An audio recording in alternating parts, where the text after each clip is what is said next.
Кабмин Абхазии принял распоряжение о мерах по регулированию рыбохозяйственной деятельности в осенне-зимнюю путину 2023-2024. Какие моменты ведения рыбного промысла прописаны в документе, насколько эти меры могут быть эффективными, обсудим с Патой Гамахария, сотрудником Института экологии Академии наук Абхазии, аспирантом биолого-географического факультета АГУ. Здравствуйте, Пата.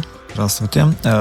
Документ, в частности, запрещает сортировку хамсы на судах и сброс маломерной рыбы в море. Почему на эти моменты сделан акцент? Это нуждается в дополнительных каких-то мерах по регулированию? Или было ли это раньше прописано в этом документе? Это является важной мерой, потому что маломерная рыба – это прежде всего производители. Если их отлавливать, сортировать и выкидывать, то есть практически мы лишаемся в будущем той биомассы, которая, в принципе, могла бы быть. Если представить ситуацию, когда поймали какую-то определенную биомассу рыбы, отсортировали всю мелкую, а зачастую бывает так в начале промыслового сезона, что мелкой рыбы достаточно много, ее выкинули в море. Во-первых, это процессы гниения, остальной хамсе тоже мешает. Во-вторых, это мы теряем большое количество тех производителей, которые в будущем дают значительную биомассу. Даже если представить, что около 1000 тонн выбросили в море, то в будущем мы, скорее всего, потеряем около 5-10 тысяч тонн. А это немалая биомасса, поскольку общий это вылов в Абхазии, он варьирует, до 60 тысяч доходил. Конечно, это самый лучший показатель, но в основном биомасса вылова в Абхазии составляет около 30 тысяч тонн. Поэтому потерять более 5 тысяч тонн – это достаточно высокий процент потери.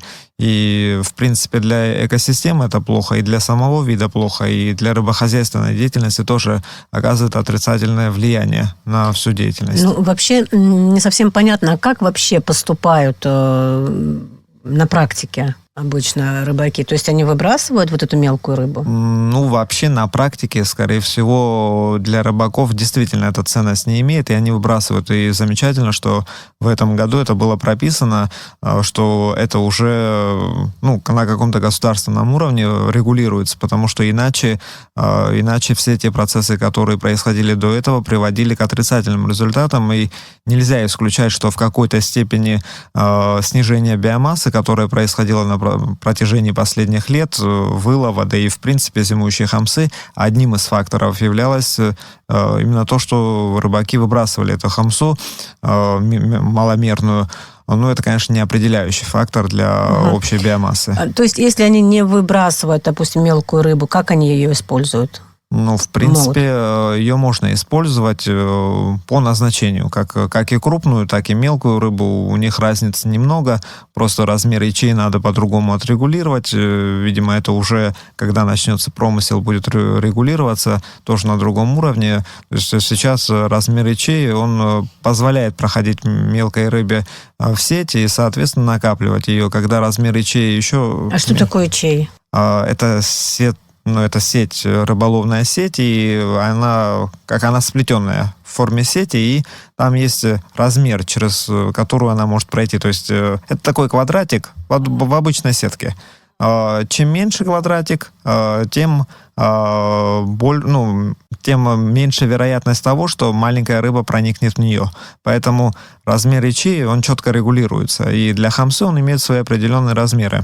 Допустим, чем наши рыбаки сейчас пользуются? И пользовались раньше? Да, они пользовались. Она доходила до 7 миллиметров размер ячеи. Поэтому сегодня и сейчас, скорее всего, будут уже регулироваться на другом уровне, более в комитете, скорее всего, по экологии, чтобы размер ячей был снижен. Даже 0,5% уменьшения размера ячей приведет к совершенно другим результатам, потому что хамса, она в принципе маленькая рыба, где ее длина 5-6 сантиметров, диаметр тела, он там незначительный, около сантиметра, полутора, и, соответственно, небольшие изменения, скажем так, влево и вправо, в большую или в меньшую сторону, приводят к значительным изменениям в составе улова. Сейчас если этот квадратик, как вы говорите, 0,7, то он должен быть 0,5 где-то, да? 0,5 это слишком маленькое, где-то 0,65 уже достаточно для того, чтобы прилов, он все равно будет, то есть рыбы возрастом 0 с плюсом и 1 с плюсом, сигалетки и двухлетки, они все равно будут в улове, потому что не все через сети, что-то может уйти, прийти, но процент будет заметно ниже, а по процентам у нас высокие показатели были. То есть вот эта мера прописана впервые, да, в распоряжении правительства, которое регулирует ход путины? Она впервые настолько четко и ясно прописана, чтобы не было двусмысленности. То есть она конкретно прописана как необходимая мера, не как рекомендательная, потому что есть постановление Кабинета министров, а есть рекомендательные какие-то меры. Вот сегодня и сейчас это конкретно прописано, что это запрещено. Если запрещено, то это в какой-то степени способствует улучшению состояния запаса. Вы сказали, что, и действительно, мы говорили и с комитетом по экологии, с другими экспертами, что действительно за последние годы количество рыбы уменьшилось, той же хамсы, и различные версии были в связи с этим высказаны. Одна из версий, которую вы говорите, я слышу ее впервые, что действительно может быть какой-то перелов этой мелкой рыбы, которая потом выбрасывается, это плохо и на экологию влияет, и на количество воспроизводства, да, этой рыбы. С вами консультировались по этому поводу, как со специалистами, когда, допустим, готовили это распоряжение? Кто, можно сказать, автор этого пункта? Безусловно, консультировались с директором института, с Романом Саидовичем Двар. Естественно, он заинтересован в этом, потому что это одно из центральных направлений деятельности института. Это бюджетообразующая сфера. Конечно, это имеет большое значение. Естественно, консультировались с Романом Саидовичем, и это его инициатива, прежде всего, внесение таких поправок в рекомендательный документ и в обязательный документ, потому что мы приходим к осознанию того, что если не регулировать, то мы не будем получать результат.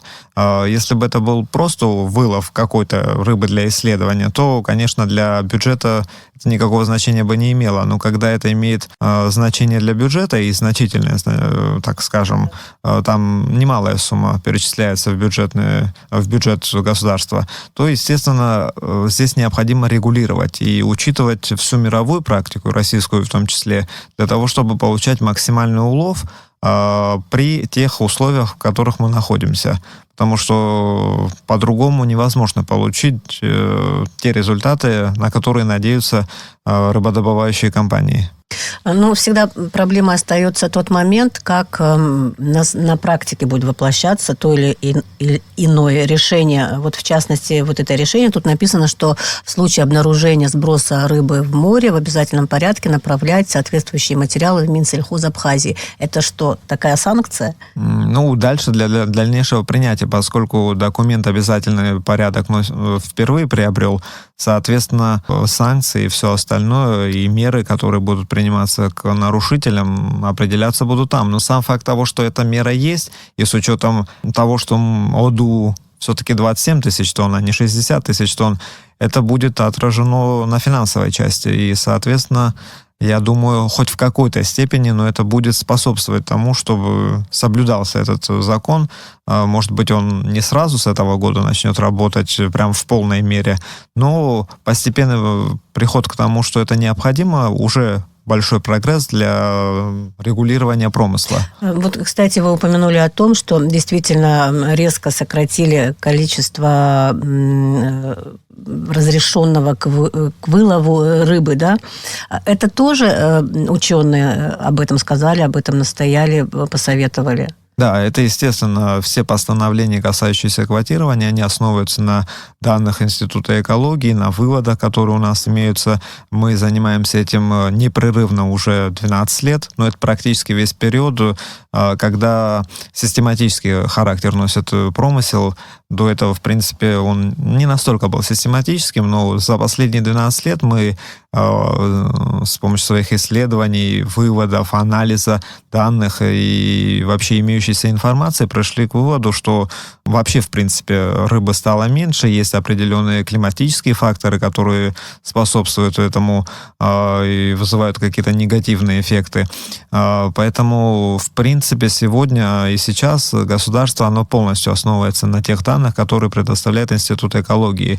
И, я думаю, это будет нормально сказать, что те данные, которые были предоставлены на рассмотрение, они были утверждены. То есть эти 27 тысяч тонн государство ничего не увеличило.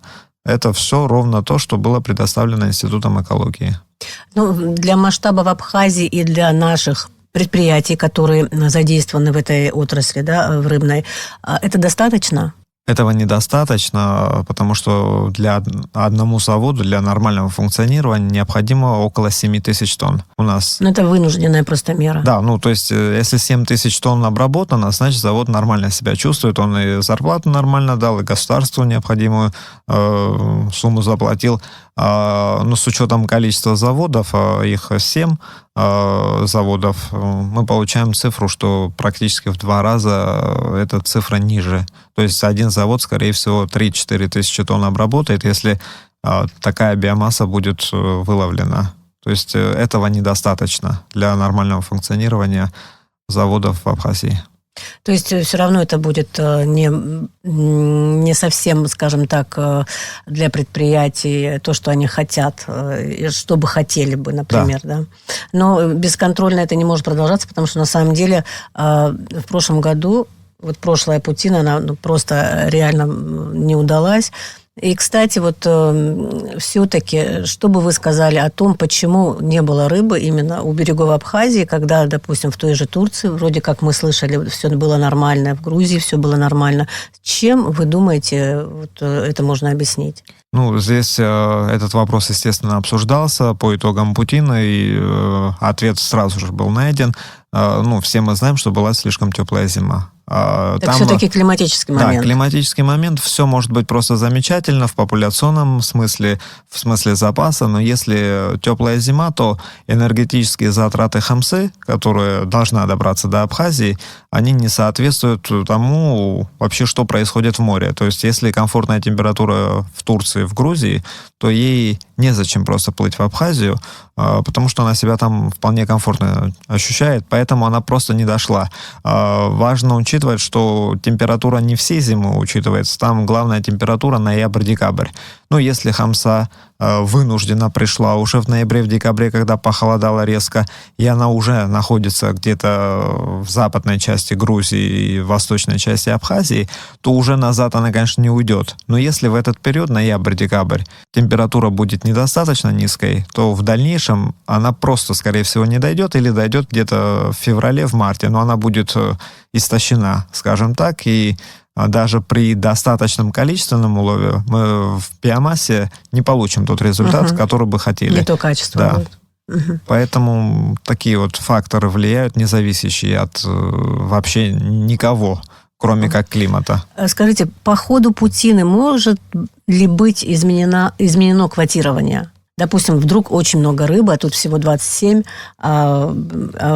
вдруг поступит предложение, например, увеличить, скажем так, квотирование. Что вы думаете по этому поводу? Такая практика существует, она практически всегда имела место быть. Во все годы, когда давали прогноз около 30-35 тысяч тонн, если было много рыбы, результат этого 50 тысяч тонн, 55, 60 разные годы. С точки зрения рыбодобывающих компаний, это, конечно, обоснованно. Видят много рыбы, значит, можно много рыбы поймать. Кажется, разумно. Но есть иная сторона, это воспроизводительная мощность рыбы. Она теряется, потому что при перелове, а его заметить сложно. Пришло 100 тысяч тонн рыбы, поймали 60 тысяч тонн рыбы. Кажется, 40 тысяч тонн. Но мы должны понимать, что Абхазия — это терминальная точка. Больше, если у нас 100 тысяч тонн, значит, в принципе, 100 тысяч тонн. Не говоря о том, что там есть в Крыму, есть Азовская, которая сюда не доходит, но она по своей совокупности, по биомассе, по количеству образуют почти то же самое количество, которое у нас. То есть у нас конечный пункт, да, получается, да, вот рыбы, и больше ее нигде нет, если... Да, вот прям зимой, вот эта черноморская, конкретно, которая к нам приходит, азовская практически уже не доходит, там тоже климатические факторы, какие-то иные факторы влияют на это все. Но конкретно мы отвечаем за то, что будет дальше в этой ситуации. Поэтому...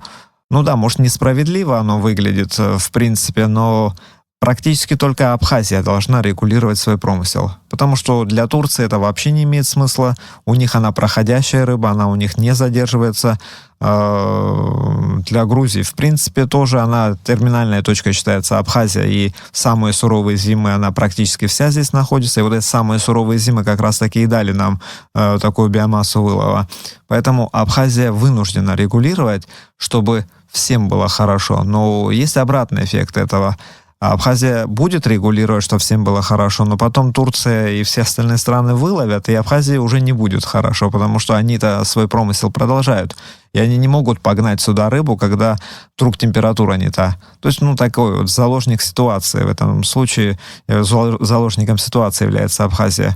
Такой вот, по-другому никак не получается. Если обратиться к другим пунктам, например, вот этого распоряжения правительства запрещается в осенне-зимнюю путину экспорт промысловой рыбы, свежей, охлажденной, мороженой, за исключением вывоза промысловой рыбы, мороженой российскими рыбодобывающими предприятиями. Этот пункт, он новый, или описывает ли он что-то новое, или это было постоянно? В принципе, так оно и было постоянно, просто его сейчас сделали официальным пунктом, который имеет, смысл этого пункта, наверное, заключается лишь в том, что чтобы наши рыбодобывающие компании, они могли обработать эту рыбу и дополнительный доход получить. То есть дальше муку и так далее и тому подобное. Сегодня просто продавать рыбу, поймать и продать, это невыгодно, в принципе. И государство просто обозначило четко, что давайте не будем этого делать, в принципе, мы это и не делаем. Просто и не будем этого делать, потому что для государства это будет невыгодно в финансовом смысле, потому что итоговый продукт, консервы те же самые, это уже результат, это другой доход. Это переработанное, там все по-другому. Поэтому, естественно, это имеет такую большую сторону. С точки зрения науки, честно...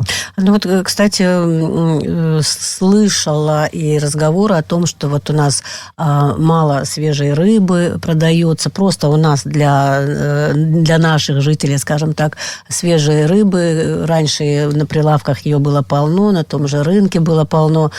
Что в этой связи вы можете сказать? На самом деле у нас сократилась продажа просто для людей свежей рыбы из моря, для употребления, скажем, в пищу. В принципе, да. Почему там действительно мало? Даже как-то там одно-два места, и там немного рыбы. Это общая такая тенденция, она не только хамсы касается, в принципе, любой рыбы, которая живет не только в Черном море. Если брать тенденцию вообще общемировую, то запасы рыбы, они сокращаются, в принципе, в мире. Возможно, это какой-то ситуативный момент, возможно, это прям такой момент, по которому надо прям бить тревогу. Это сложно определить, потому что это тенденция, которая длится в рыболовной сфере на протяжении 10-15 лет, она ни о чем не может сказать. Это нужно больший срок. Но это происходит периодически. Если рассматривать вообще историю промысла общемирового, то такое происходило часто. Это многие факторы, которые от нас далеки, на нас тоже могут повлиять. Поэтому эта вся совокупность факторов, которая влияет, она приводит к такому результату. Но это совершенно не означает, что мы прям по этой тенденции продолжим дальше и у нас рыбы в конце концов вообще не будет. Но это тоже не означает, что именно такая нас ждет. Вполне возможно, через 10-15 лет новая волна, обратный процесс начнется. У хамсы тоже были периоды, когда ее вылавливали огромными просто биомассами, даже только отдельно в Абхазии до 100 тысяч тонн доходил вылов. Но сегодня прошлогодний промысел показал 6 тысяч, допустим. То есть это такой момент, который сложно обосновать с научной точки зрения, если не изучены вообще все факторы, которые влияют. Ну, к сожалению, мы такими ресурсами не обладаем, чтобы изучать все факторы, которые влияют на формирование запаса. Ну, о том, какая работа ведется научная в этом отношении, мы еще чуть поговорим. Давайте к документу вернемся. Что вы считаете, какие новые моменты появились в этом документе, которые регулируют рыбопромышленную нашу деятельность? Что-то новое еще есть, на что стоило бы обратить внимание? Ну, только первый пункт вот по выбросу рыбы, это для нас, для научных работников сферы, это является ключевым моментом, потому что вот именно это способствует вообще укреплению запасов для будущего. Если это будет максимально возможно соблюдаться, насколько это вообще возможно, то в будущем, я думаю, мы получим все-таки положительный эффект этого. А когда эти сети будут менять размеры сетей, то есть будут ли это проверять и так далее? Понятно, что это комитет по экологии, да, вы сказали, Да, будет этим заниматься. Как скоро и быстро это у надо них сделать? есть такие сети тоже. То есть здесь вопрос, ситуация всегда выглядит таким образом, что в зависимости от месяца используют разные сети. Ну, на мой взгляд, скорее всего, сейчас просто обязуют использовать эту сеть прямо с декабря. Потому что вообще она так выглядит. Сначала более мелкая подходит, а потом уже крупная догоняет. Ну, у них так миграция устроена, что сначала более мелкая выходит, потом более крупная. Если сейчас, прям в декабре, это будет происходить, то дальше в январе-феврале все равно они будут использовать 7-миллиметровую сеть, и там уже это никак не повлияет, потому что там и так процент низкий малорослых рыб. Поэтому главное сейчас отрегулировать. Да, в декабре, ну, где-то до 15-го, до 20 января, если это будет все соблюдаться, дальше уже можно переходить на большие сети, и эффект от этого... Принципиально важно именно на начальном периоде. Да, потому что там... Ну, вот такой пункт, что запрещается юридическим лицам, индивидуальным предпринимателям в путину привлечение к промыслу рыбы для обеспечения внутреннего рынка иностранных рыболовецких судов с пелагическими разноглубинными тралами. Вот расскажите об этом пункте. Да, ну, прокомментируйте. Пелагический разноглубинный трал — это действительно страшное орудие, потому что, с одной стороны, оно выполняет прямое свое назначение, это вылов рыбы, но с другой стороны, оно вредит практически дно. Вот оно уничтожает экосистему моря. И, соответственно, такой подход, а это иностранные поэтому обозначено, в Абхазии нет такой возможности, что прям дно разрушать морское. Но иностранные компании, конечно, иностранные вообще любые рыболовецкие суда, они имеют такие возможности, и поэтому это тоже хороший пункт, важный пункт, нужный пункт. Но конкретно касательно хамсы, в принципе, разноглубинные тралы не применяются, потому что там кошельковые неводы, и это вообще безопасно для моря. Так что в плане хамсы это не имеет такого сильного эффекта, а для моря это, конечно, необходимо. А то, что вот говорят, что бывает такой вылов, когда прямо глубинный вылов идет, глубинная рыба, это все вот... Это все равно, эти сети, они позволяют до 90 метров использовать дно, глубину, так что они сети просто, они никак не могут повредить ничего на дне. Ну, в документе как бы осталось то, что есть запрет на лов рыбы рыболовецкими судами в 500-метровой зоне. Все это остается. Потом мойка орудий лова палубных и трюмных помещений ближе 3 миль. Это чисто из экологических соображений, чтобы там не загрязнялась там территория. Остатки, пленка образуется, в общем, наверху там на кислородное влияет вообще... насколько кислород присутствует, если пленка образуется, потом обмен кислорода, такие моменты происходят, да и дельфинам это, в принципе, мешает. Если там какая-то определенная пленка, им необходимо дышать, потом они должны выныривать и, соответственно, грубо говоря, пачкаются, а для них это, так скажем, отрицательно влияет. Понятно. Мы затронули момент, какая работа ведется учеными для того, чтобы обеспечить экологично, скажем так, промысел рыбы. Достаточно ли финансирования института для того, чтобы вот эта работа велась? Насколько сейчас это активно все происходит? Ну, с текущего года уже можно говорить, естественно, об этом.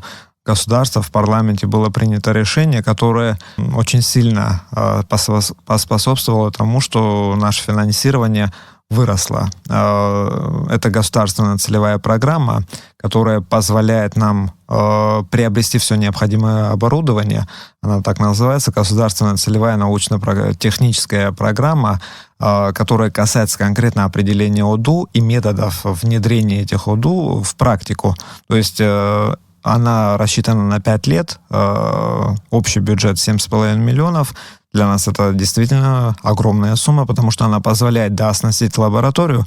Сегодня наука не строится только на предположениях, догадках и умозаключениях. Естественно, нужны какие-то современные приборы, устройства, которые позволяют получать корректные данные по всем параметрам. И благодаря этой программе у нас появилась такая возможность. Также появилась возможность достроить эстакаду и оснастить ее в научно-техническом смысле, что тоже является немаловажным, потому что многие исследования проводятся с эстакадой, которая принадлежит Институту экологии, и, естественно, это тоже является немаловажным фактором. Плюс программа предусматривает подготовку специалистов. Будем честными, специалисты и вообще кадровый голод, он, естественно, присутствует. Сегодня очень сложно привлечь молодежь к исследованию каких-то таких частных моментов. Но важных. Да, важных моментов. Поэтому подготовка специалистов тоже очень важный пункт, который обозначен в этом финансировании. По совокупности вот этих всех факторов, которые вот сейчас были мной обозначены, это является просто огромной поддержкой государства для развития в этом направлении. И по итогу через 4 года, может и раньше, у нас будет готовая работающая программа, которая будет позволять рассчитывать не только ОДУ. Ну, просто мы ориентируемся сегодня на ОДУ, но есть более, скажем, более конкретные какие-то понятия, которые используют, более долгосрочные понятия, которые можно использовать, допустим, тоже максимально устойчивый улов, когда можно, в принципе, вывести некую среднюю, которая будет работать в долгосрочной перспективе. Финансирование уже началось. Да. С этого года оно будет продолжаться до 2027 года. Итоговым документом, там будет, соответственно, документ уже разработан о правилах рыболовства, закон о рыболовстве должен быть как-то доработан и предусматривает тоже финансирование с этой государственной целевой программы. Поэтому в принципе, государство вложилось, и наша задача теперь, конечно, показать результат. Ну, а мы, конечно, стараемся, и мы и без финансирования старались. Ну, теперь, конечно, больше когда возможностей. Есть техническая возможность, это совершенно по-другому будет выглядеть. Пата, что по поводу вот этой эстакады? Чуть объясните мне. Да, ну, там есть лаборатория. Ну, поскольку она не оснащена, она... Ну, что имелось, то и называется лабораторией. После дооснащения там для нас, хоть это и климатический фактор, но в определении ОДУ он является центральным, это температурный фактор. У нас появится возможность измерять температуру на глубине с определенными срезами. Такой возможности сегодня нет. Ну, у нас до 5 метров есть возможность измерять. Ну, с учетом того, что хамса может уйти на 90 метров, это, в принципе, можно считать, что это поверхностная температура. Поэтому это один из важных факторов. И если не говорить только о хамсе, то о каких-то других исследованиях, которые проводятся в институте, и климатических, и по другим рыбам, то также это является важным моментом, когда лаборатория оснастится как необходимо, там ГИС-системы, иные какие-то, которые позволят полноценно анализировать состояние моря в Абхазии. Ну, может быть, это Сухумская бухта будет и какие-то еще прилегающие, потому что это даст возможность еще где-то что-то сделать. Ну, у нас будут конкретные, четкие данные наши, на которых мы можем основываться, это раз, и мы можем сами определять, какие мы данные хотим получить. Потому что сегодня зачастую приходится брать данные спутниковые. Ну, спутник дает только то, что он может дать и хочет дать, а мы какие-то другие данные хотим. И поэтому, если есть возможность самому определить, какие данные ты хочешь, то, соответственно, имея эту возможность, этим можно заниматься и уже науку вводить на другой уровень, которая... Спасибо. Спасибо вам большое за интервью. А какие моменты ведения рыбного промысла, прописанные в распоряжении о мерах по регулированию рыбохозяйственной деятельности в эту осенне-зимнюю путину, насколько эти меры могут быть эффективными, мы обсудили с Патой Гамахариа, сотрудником Института экологии Академии наук Абхазии, а также аспирантом биолога-географии